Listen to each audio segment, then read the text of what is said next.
হৃদ মায়ার প্রেমগাথা লিখেছেন রিক্তা ইসলাম মায়া। আজকে থাকছে উপন্যাসটির ৬১তম পর্ব। উপন্যাস পাঠে আছি আমি তারিফ। থমকে যাওয়া ঘড়ির কাঁটার মতো যেন সকলের জীবনে থমে আছে। ঘুরে ফিরে একই কাহিনী রিপিট হচ্ছে সবার। মানুষগুলো ভিন্ন ভিন্ন হলেও যেন সবার ব্যথা মিলে যাচ্ছে। পাওয়া না পাওয়ার গল্প থেকে বিচ্ছেদের সুর যেন বেশি। এই তো, যেমন হৃদ মায়াকে চাচ্ছে না, জুই আয়নকে চাচ্ছে না, এদিকে রাফা আসিফকে চাচ্ছে না, মুক্তা ফাহাদকে চাচ্ছে না, শশী হৃদকে পাচ্ছে না। কেমন যেন একটা বিচ্ছেদের গন্ধ চারিদিকে ছড়িয়ে আছে। আয়ন বিগত ২ দিন ধরেই জুইয়ের সঙ্গে যোগাযোগ করতে চাইছে। ফাহাদের সঙ্গে তার শ্বশুরবাড়ি পর্যন্ত গিয়ে ঘুরে আসলো। না ফাহাদ মুক্তার কাছে ঠাঁই পেল, আর না আয়ন জুইয়ের কাছে কথা বলতে পারল। ফাহাদকে মুক্তার সঙ্গে দেখা করতে মায়ার পরিবার বাধা না দিলেও মুক্তা নিজে আত্মসম্মান তাগিদে ফাহাদকে ফিরিয়ে দিল, ফিরবে না বলে। আয়ন তো বেশ কয়েকবার সুযোগও পেয়েছিল জুইয়ের সঙ্গে কথা বলার, কিন্তু জুই চোখ তুলে আয়নকে দেখল না পর্যন্ত। দীর্ঘদিন পর দুজনের দেখা। আয়ন ভেবেছিল সে জুইয়ের কাছে ক্ষমা চাইবে, কিন্তু তার কিছুই হলো না। আয়ন জুইয়ের কাছে পাত্তা না পেয়ে সেও সেদিন ফাহাদের সঙ্গে ফিরে এসেছিল খালি হাতে। তারপর থেকে সে রোজ জুইকে নিয়ম করে কল দেয়, কিন্তু আফসোস, রোজকার মতোই জুইয়ের নাম্বারটা আজও অফ দেখালো। মনস্তাত্ত্বিক ভাবনায় হাতের ফোনটা পকেটে গুজে রাখতে রাখতে আয়ন হৃদের বাড়িতে প্রবেশ করল। মেইন দরজা খোলা পেয়ে সে আশেপাশে তাকালো। রাত তখন ৪টা ১ বাজে। গায়ে তার ফর্মাল পোশাক, ডাক্তারি অ্যাপ্রনটা হাতের ভাঁজে নেয়া। 10টা থেকে তার নাইট ডিউটি। এই অসময়ে হৃদের বাসায় আয়নের আসার কথা না। হৃদের মা সুফিয়া খান বাসায় নেই। তিনি আজ সকালে চট্টগ্রামে গিয়েছেন কোনো একটা কাজে। বলেছিল মধ্যরাতের ভেতরে ফিরে আসবেন। সেজন্য ওনার অবর্তমানে আয়নকে ফোন করে বলেছিল মায়ের রেগুলার চেক আপ করে যেতে। মায়া আজ ৪ দিন ধরে হৃদের বাসায়, অথচ এই ৪ দিন হৃদ ৪ পলকও বাসায় ফেরেনি, আর না মায়ের খোঁজ নিয়েছে। বলতে গেলে হৃদ নিজ বাড়িতে ফিরে না মায়ের জন্য। এতদিন সুফিয়া খান মায়ের খেয়াল রাখলেও আজ হৃদের বাসায় রাফা একা মায়াকে সামলাচ্ছে বাসার সার্ভেন্টদের নিয়ে। সারাদিন রাদীপ বাসায় থাকলেও দুপুর করে সেও কাজে বেরিয়েছে ইমার্জেন্সি বলে। আয়ন খালি ড্রয়িং রুমে চোখ বুলিয়ে এগোলো নিচের ঘরটায়। কাজের মেয়ে রুজিকে পানি দিতে বলে সুফিয়া খানের ঘরের সামনে দাঁড়ালো সে। বন্ধ দরজায় নক করতে খানিকটা ইতস্তত বোধ করল। খালি বাড়িতে এভাবে সে দুটো মেয়ের ঘরে একা প্রবেশ করতে খানিকটা সংকোচ বোধও করল। যদিও সে একজন প্রফেশনাল ডাক্তার, তারপরেও খানিকটা ইতস্তত বোধ করে অল্প আওয়াজে দরজায় নক করতেই ঘরের ভেতর থেকে ভেসে আসলো রাফার কণ্ঠ। দরজা খোলা আছে ভাইয়া, ভিতরে আসুন। চাপিয়ে রাখা দরজাটা ঠেলে কক্ষে প্রবেশ করতে করতে দেখতে পেল অল্প আলোয় মায়াকে কোলে শুয়ে বিছানায় বসে আছে রাফা। অসুস্থ মায়া রাফার কোলে মাথা রেখে গায়ে ব্ল্যাঙ্কেট জড়িয়ে বোটে ঘুমিয়ে আছে। মায়ের চুল জুড়ে বিচরণ করছে রাফার দুটো হাত। মায়ের অসময়ে বলতে গেলে একমাত্র রাফা ছাড়া কেউ ছিল না, না আজও কেউ আছে। সুফিয়া খানের মতন শাশুড়ি ছিল বলে মায়া আজ স্বামীর বাড়িতে ঠাঁই পেয়েছে, নয়তো মায়ের আপন বলতে স্বামী ওর পরিবার কেউই ছিল না। আয়ন বিছানার দিকে এগিয়ে যেতে ধীর স্বরে রাফার থেকে জানতে চাইল মায়ার কথা। এখন কেমন আছে মায়া? পরে আর কোনো সমস্যা হয়েছিল? ইতস্তত রাফা মায়াকে বালিশে শুয়ে দিতে দিতে বলল, না ভাইয়া, তবে গায়ে অনেক জ্বর ওর। দুপুরেও কিছু খাইনি। আমি অনেক চেষ্টা করেও খাওয়াতে পারিনি কিছু। আন্টি বাসায় থাকলে ওনার ভয়ে এতদিন কিছু হলেও খেত, আমার সাথে জেদ করে খেতে চায় না। রাফার কথায় আয়ন মায়ের মস্তিষ্ক বরাবর দাঁড়াতে দাঁড়াতে চিন্তিত স্বরে বলল, কি বলো, ওষুধ না খেয়ে ঘুমিয়েছে ও? জি। আয়ন খানিকটা অধৈর্য গলায় শুধালো রাফাকে, বলল, তুমি জানো না ওর ওষুধগুলো কত জরুরি? তাহলে কেন খাওয়ালে না? এই মুহূর্তে মায়ের ওষুধ মিস করা মানে ওর মস্তিষ্কে উত্তেজিত করা। আয়নের কথায় রাফা অপরাধী গলায় বলল, আমি অনেক চেষ্টা করেছি ভাইয়া, কিন্তু শেষ পর্যন্ত পেরে ওঠেনি। আমি বাসার সার্ভেন্টদের নিয়ে মায়াকে জোর করে ওষুধ খাওয়াতে চেয়েছিলাম, কিন্তু মায়া ভয় পেয়ে সবার উপর এটা সেটা ছুঁড়ে মারে।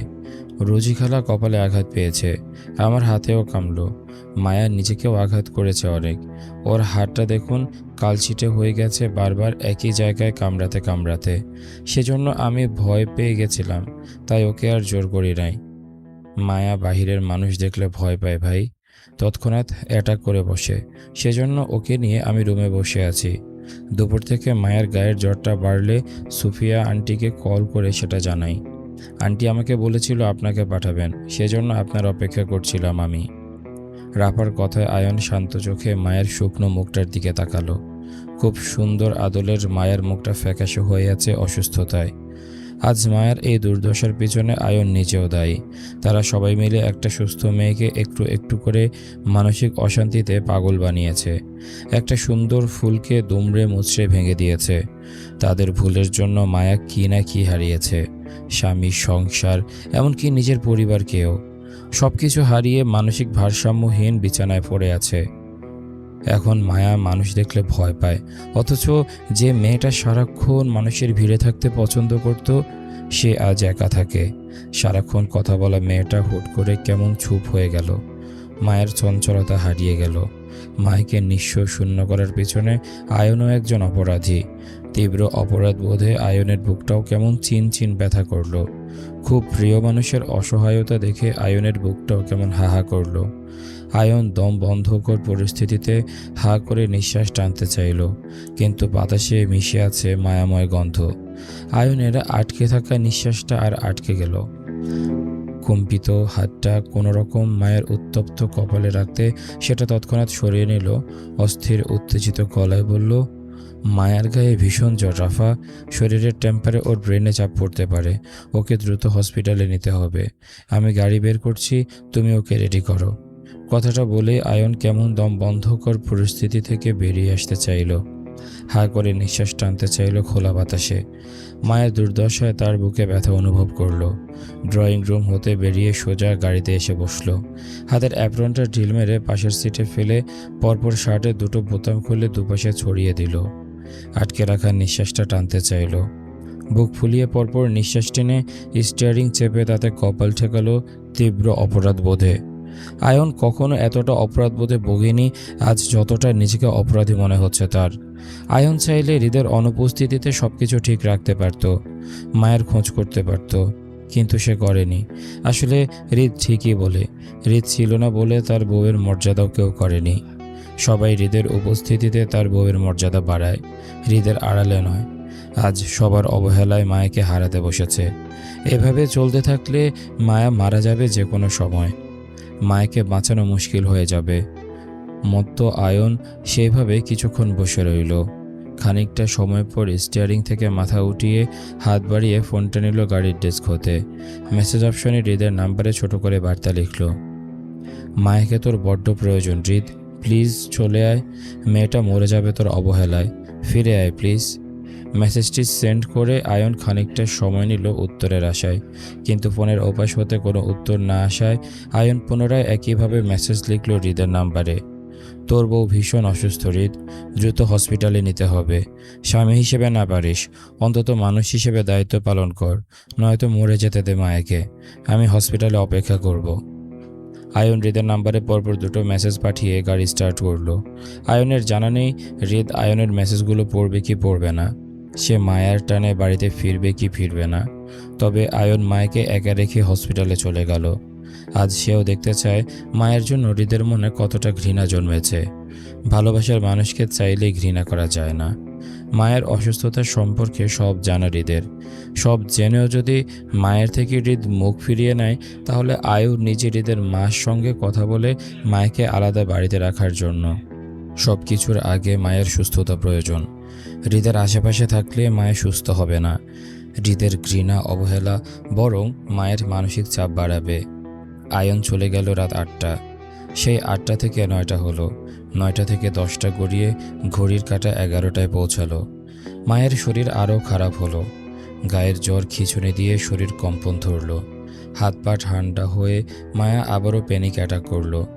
অসহায় রাফার চিৎকার দেখার মতন ছিল। খালি বাসায় অচেনা শহরে মায়াকে নিয়ে কোথায় যাবে সে ভয়ে চিৎকার করতে লাগলো মায়াকে জড়িয়ে। আয়ন মায়াকে হসপিটালে নেবে বলেও সে নিরুদ্দেশ। রাফা বাসার সার্ভেন্টদের নিয়ে মায়াকে হসপিটালে নেয়ার সিদ্ধান্ত নিল। বয়সে রাফা মায়ের সমবয়সী, সে নিজেও কখনো এমন পরিস্থিতিতে পড়েনি।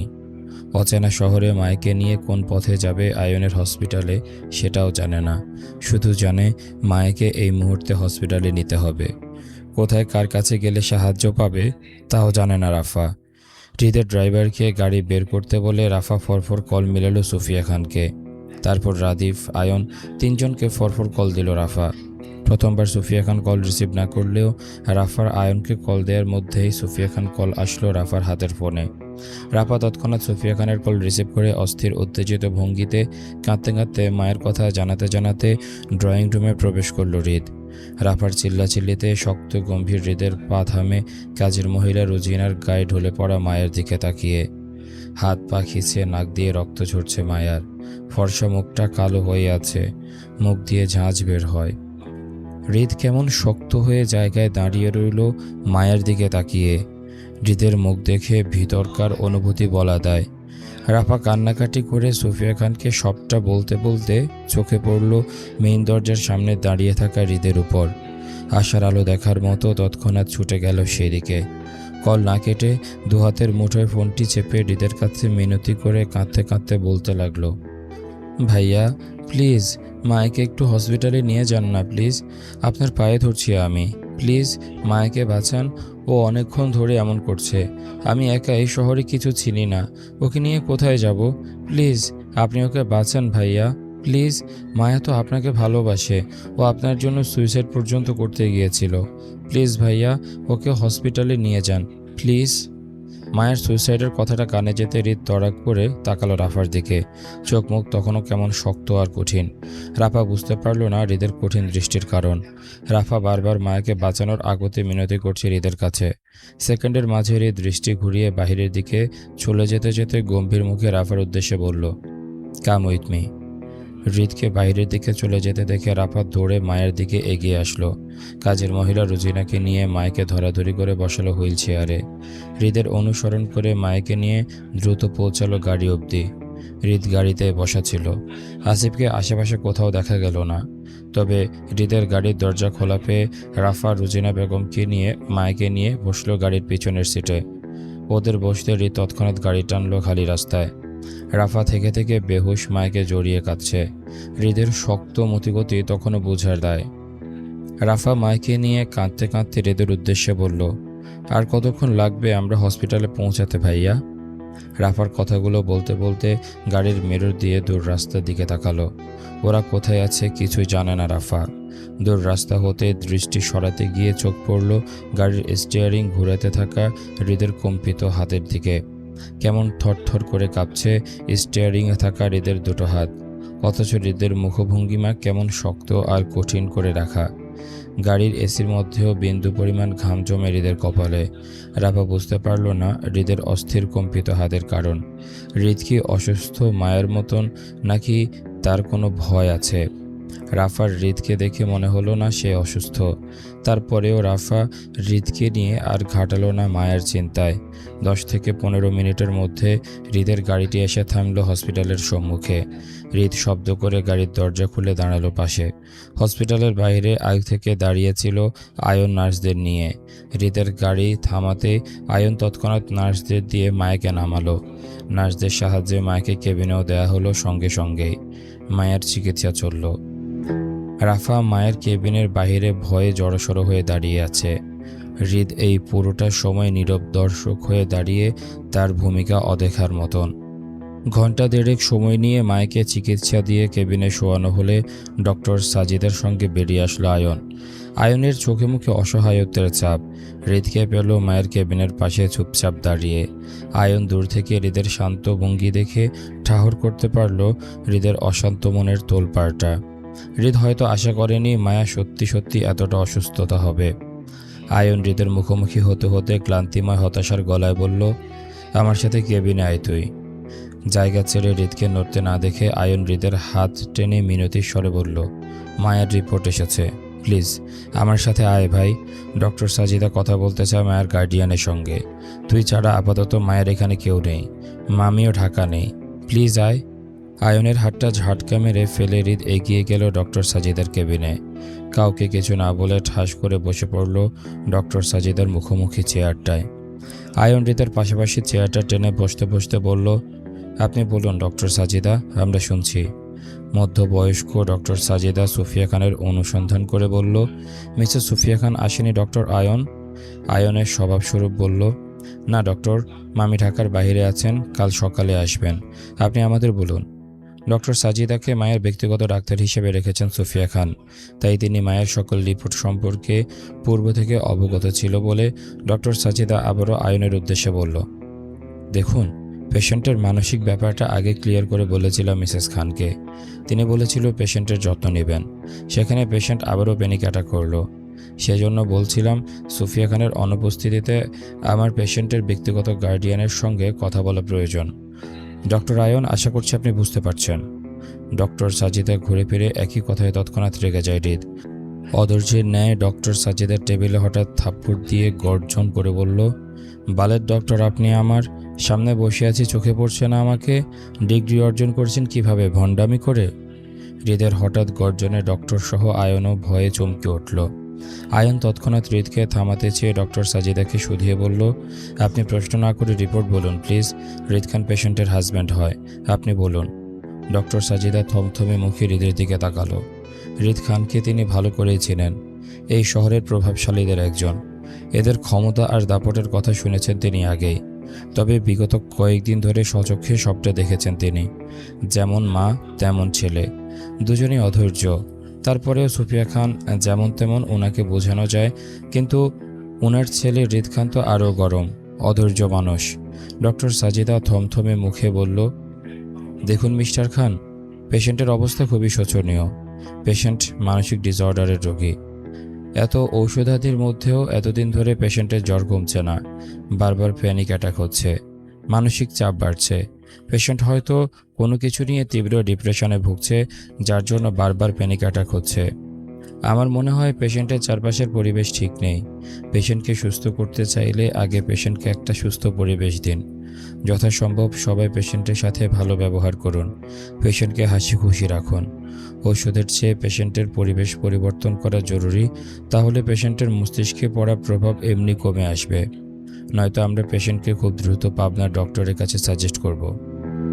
ডক্টরের বাকি কথা শেষ করার আগেই হৃদের হাত উঠে গেল টেবিলে ভর্তি ফাইলে। এক থাবায় ঝরঝর করে টেবিলের সব কিছু ফেলে দিল ফ্লোরে। খালি টেবিলের থাবা মেরে ডক্টর সাজিদার উদ্দেশ্যে চোখ মুখ শক্ত করে দাঁতে দাঁত ফিসে বলল, ডাক্তারি শেখান আমারে, পাবনায় পাঠাবেন? গাড়ের রক ছিঁড়ে পাগল বানিয়ে পাবনায় সরকারি চিকিৎসা দিব, আপনারা যাবেন? হৃদকে টেনে থামাতে চেয়ে আয়ন বলল, হৃদ, কি করছিস তুই এখানে? ডক্টর সাজিদা কি করেছে? উনি তো মায়ের বর্তমান পরিস্থিতির কথাই জানালো তোকে, আর তুই? আয়নকে ধাক্কা মেরে নিজের থেকে দূরে সরাতে সরাতে হৃদ খিটখিটে মেজাজে বলল, সর সামনে থেকে, বালের ডাক্তার তোরা আমার, সর। হৃদ কেবিন ছেড়ে বেরিয়ে সোজা হাঁটল করিডোর ধরে, উদ্দেশ্য হসপিটাল থেকে বেরিয়ে যাওয়া। হৃদকে চলে যেতে দেখে রাফাত দৌড়ে আসলো হৃদের পিছনে। হৃদের পিছন থেকে হাঁপাতে হাঁপাতে বলল, রাফা, আপনার সাথে আমার কথা ছিল ভাইয়া, একটু শুনবেন প্লিজ। হৃদ থামল না, বরং রাফার কথা না শোনার মতন করে চলে যেতে নিলে রাফা পুনরায় হৃদের পিছন ডেকে অধৈর্য গলায় বলল, আমি বেশ কয়েকদিন ধরে আপনার সঙ্গে কথা বলতে চাইছিলাম ভাইয়া, কিন্তু আপনি বাড়িতে আসছেন না বলে যোগাযোগ করতে পারছিলাম না। প্লিজ ভাইয়া, আমার কথাটা অন্তত শুনুন প্লিজ। হৃদ রাফাকে এড়িয়ে অদেখার মতো করে চলে যেতে লাগলে রাফা ফের হৃদের পিছন দৌড়িয়ে অস্থির উত্তেজিত গলায় খানিকটা উঁচু স্বরে বলল, আপনার অনুপস্থিতিতে মায়ের সুইসাইড করতে গিয়েছিল ভাইয়া, সেদিন আমরা না থাকলে হয়তো মরে যেত। রাফার কথায় সঙ্গে সঙ্গে হৃদের পা থামে, কিন্তু রাফার দিকে ঘুরে তাকালো না হৃদ। রাফা হৃদকে দাঁড়াতে দেখে পরপর অস্থির গলায় বলল, মায়া আপনাকে অনেক ভালোবাসে ভাইয়া, আপনাকে ভালোবাসে বলেই আজ মায়া পাগল হয়ে বিছানায় পড়ে আছে। প্লিজ ভাইয়া, মায়াকে আর অবহেলা করবেন না, ও নির্দোষ। মায়া আপনার সাথে বেইমানি করতে চায়নি, ওকে দিয়ে এসব করানো হয়েছে।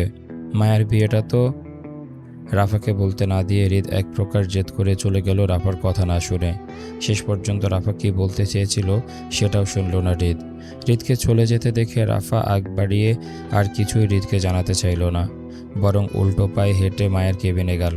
রাফা বুঝতে পারছে হৃদ ইচ্ছে করে মায়াকে এড়িয়ে যাচ্ছে, হয়তো মায়াকে আর চাচ্ছে না বলেই তাই। রাত প্রায় 1:45 ঘরে।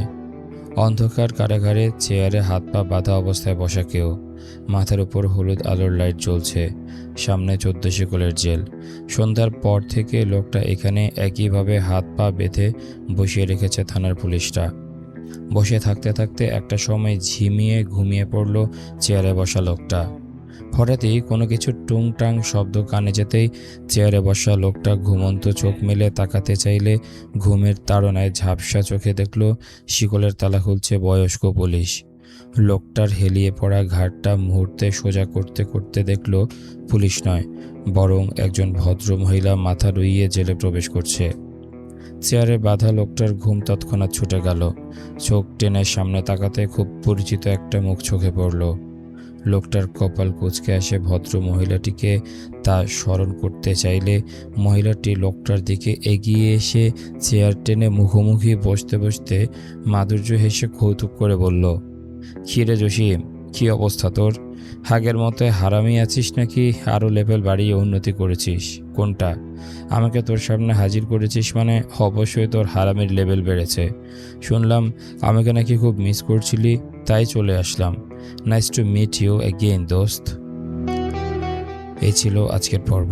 কেমন লেগেছে তোমাদের কমেন্ট করে জানাও। দেখা হচ্ছে পরের পর্বে। ততক্ষণ পর্যন্ত সবাই ভালো থাকো, সুস্থ থাকো। আজকের মতো আমি তারিফ এখানে বিদায় নিচ্ছি। আল্লাহ হাফেজ।